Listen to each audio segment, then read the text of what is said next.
On this episode of the Empower Podcast,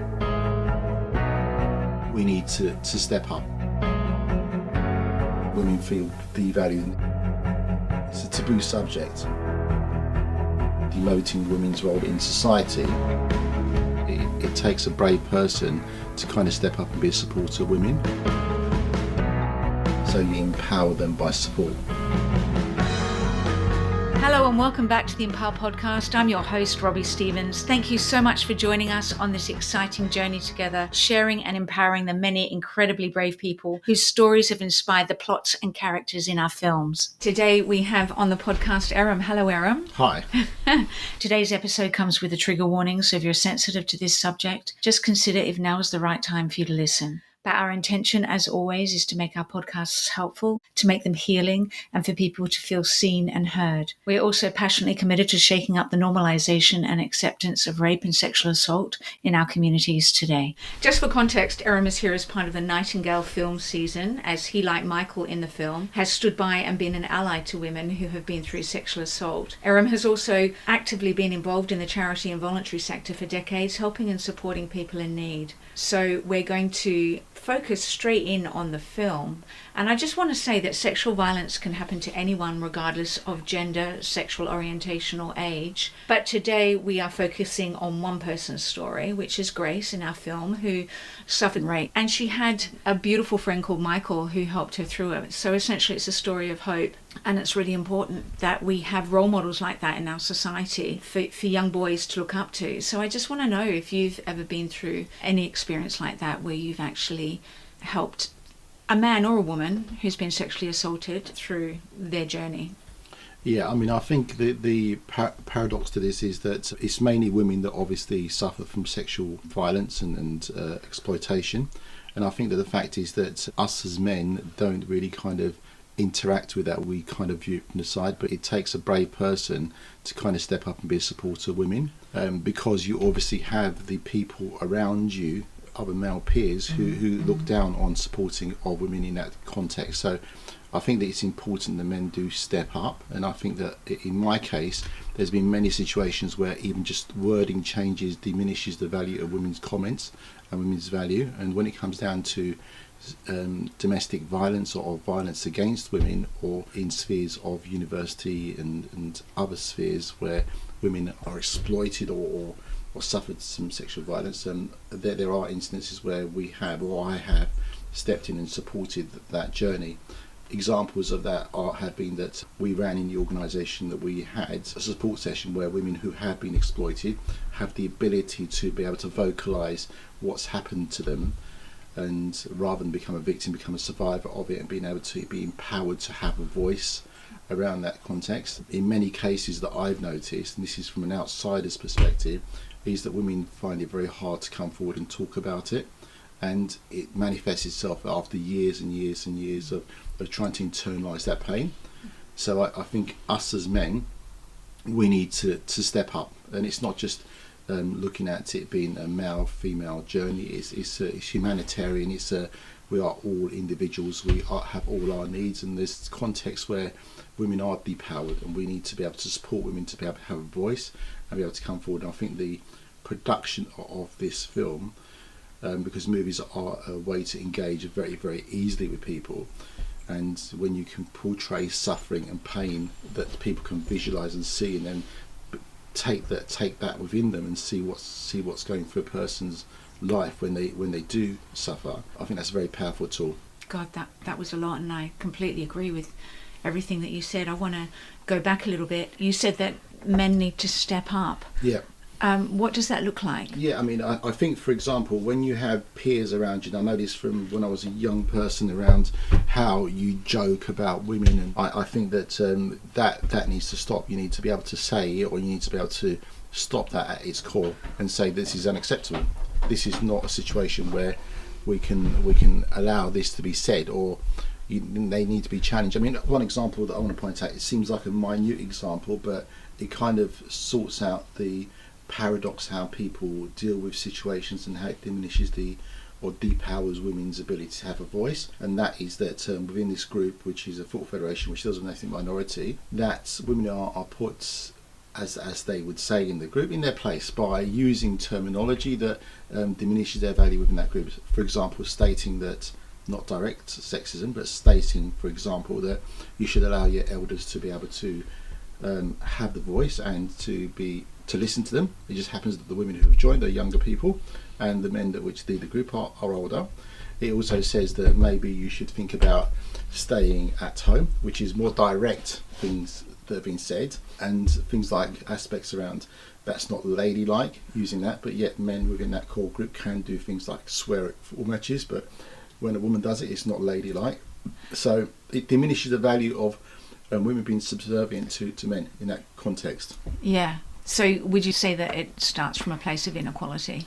I think wording is so important to use, because once you devalue the voice of women, then you're devaluing what they're going through as well. So they become subservient to men within the context of work, within the context of their environment, and it also leads into sexual abuse and sexual violence, because if your word is not as important as the man's word, or what the man does is more important than your view around what's occurred, or you've been exploited, is diminished. Mm-hmm. How do you think we fix that? Because that's completely clear the way you've explained it. I think that the core value is that I think the film is portraying and working towards bringing education to the school systems, and I think that on the side where just for the context for the people that are listening, we're doing a campaign where we're taking an idea to Parliament based on a collective voice from a lot of NGOs in the industry, where we want sexual health and human relationship education done in a more kind of regular way and done by specialist outside organisations. But so you think that's prevention, that's doing it from a very young age? They do say, I think, that up until the age of 4 or 8, that the child's fundamental core values are resolved within those periods of time, and if you build healthy relationships into that, then that stays with the rest of their lives. Mm-hmm. And I think that it's important that minor steps have been taken, right, I would say, but nothing is major that's needed. For example, in the old days, home economics was done by women, mm-hmm. right? Men did woodwork. Mm-hmm. So that resolved career paths from a very, very young age in the eyes of the education system. That's changed, but I think the aspect around how young people now deal with their lives, it needs to be sorted out at a young age. When you see or when you hear stories that young kids have been sexualised through social media campaigns, through access to the internet that gives them information that then gives them a peer grouping or peer standard of what they should be aspiring to do or be, and what we deem as being masculine within the context of when we have our peers who tell us this is how a man should be, then I think that's very dangerous, because you're sorting out the mental path of a young person from that age and from using those peers as role models. Yeah, it starts at a very simple, basic level, like day to day that we take for granted. It is. I think we need to be aware of what's happening around us, and we need to challenge where needed, but it needs to be a healthy challenge. I think that what a lot of men feel is that when a challenge occurs, it's a challenge against them around doing something wrong, and we, I think, as men need to look at it in a different way, that we're hearing viewpoints. It's like when we have a conversation, that the person that you're speaking to, a woman's voice, is not depowered just by the fact that you have a higher role or you perceive to be a better person because you're a man, if that makes sense. Definitely. Let's take it back to what Michael did in the film, where he actually stood by someone that had been raped and then they suffered PTSD. In Grace's story, it was for a year. For others, it's 20. Yeah. You mentioned something earlier where you said that you opened up at work where you had a space for women to talk about it, so that it helped them not push it under the carpet. And let me just say before you move on, this is our 8th episode, and in nearly every single episode, the females that have been interviewed have said they just need to sweep it under the carpet so they can move on. They've got dreams, they've got goals, they can't pay too much attention to it, so they have to carry it by varying degrees, whether it's sexual assault, sexual abuse, even rape. So how do you think that men can help with that? So I think that you offer the women the space that they need, but let them form the environment that they want to have, rather than you perceiving as a man that this is what they want. Good. So does that mean that you're not trying to be the hero? You're not trying to put words into their mouth? Exactly. So does that look like you just being there and listening and, you know, having open arms for a hug? Like, what does that, because people don't know. So I would say that, for example, when you're aware that some abuse has occurred, or women that want support, then you help them form the framework of that support as it's needed by them, rather than saying that, you know, you need to go for therapy or you need to go for this. They resolve the avenue, and you also empower women to know what their options are. I think what we've done is we've completed campaigns in the past where women's voices are valued. We've kind of pioneered the way of actually ethnic minority women being able to showcase what they've completed in their careers, so younger women can see that this is a career path, so it empowers women to have a voice.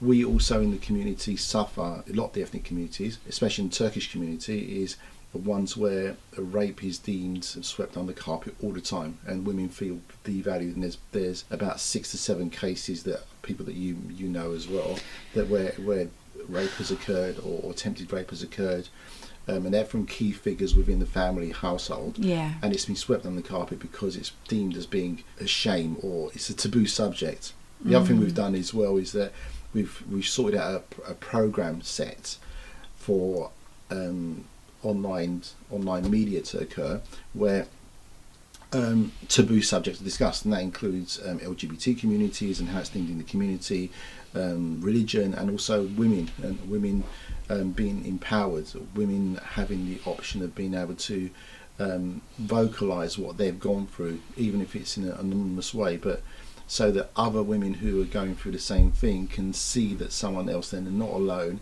and that there are avenues for support for them. But again, that's very individual. Women who go through violence, or who are abused in any shape or form, need to make their own decisions around what's good for them and what's the positive outcome as they see it. Okay, I want to sidestep a little bit. We all know that boys are also suffering from the patriarchy. If you're a young 15-year-old boy and you've got influencers online that empower you, that don't empower women, and you're in a position where you find it hard to find a place in life. Like, I think boys can be confused nowadays. What do you think is the pathway forward to solve the problem for them, but also to empower the community as a whole, but specifically girls and women? I think that unfortunately there is a movement towards radicalisation of various members of the community. That includes the far right is taking over in Europe, and it could be, but the orthodox idea around what a man should be, and this is a man's role, and this is a woman's role.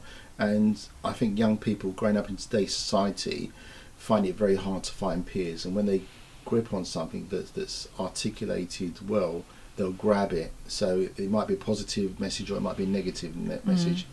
But I think a lot of the negativeness that's coming from social media sites around demoting women's role in society is one where young people need to find a path, and one that kind of agrees with them. And if you're getting these various social media individuals who are portraying, this is the road, this is how you treat women, this is how you act, this is what you do, and you're empowered. So they're trying to empower young men to follow a certain role in society that goes back maybe decades, but is articulated in a way that makes it feel that this is the way it should be. I just want to ask you a question. You have 2 daughters. How would you like for young men and boys to be around them? And for them to be around young boys and men as well. Yeah, I mean, it needs to be one that's treated on steeped in respect. So it needs to be mutual respect for each other. You're both individual human beings. It doesn't matter if it's a female-female relationship, a female-man relationship. It needs to be treated in pure respect, and each person's values needs to be valued by the individual person that they're involved with, and that could be as a relationship, or it could be as friends. You know. And I think the ability to do that and not demean a person because of their sex is important. Like, for example, if something's dropped on the floor and stuff, expecting the woman to pick it up, I think that's wrong. I think that vocalising and using vocal pressure to persuade someone to do something, I think that's wrong. I think it needs to be treated in mutual respect. and the ability for both individuals to be empowered to have their voice around what they want in their relationship. And also, because you're young, it's okay to change. You may not know what you want when you're young, and to really try and figure out and listen to who you are, not be influenced by society as a whole, I think is an important thing. Yeah. Final question. If you were to say one thing to a guy who is challenged with a friend of theirs or a relative being sexually assaulted, what would you say for them to do? What's the most important thing? I would say listen. I think listen, hear, and respect that you're not the person making decisions around what occurs with this. It's the person that you're speaking to that makes the decisions. So you empower them by support. Thank you so much, Aram. You're incredible. Thank you very much.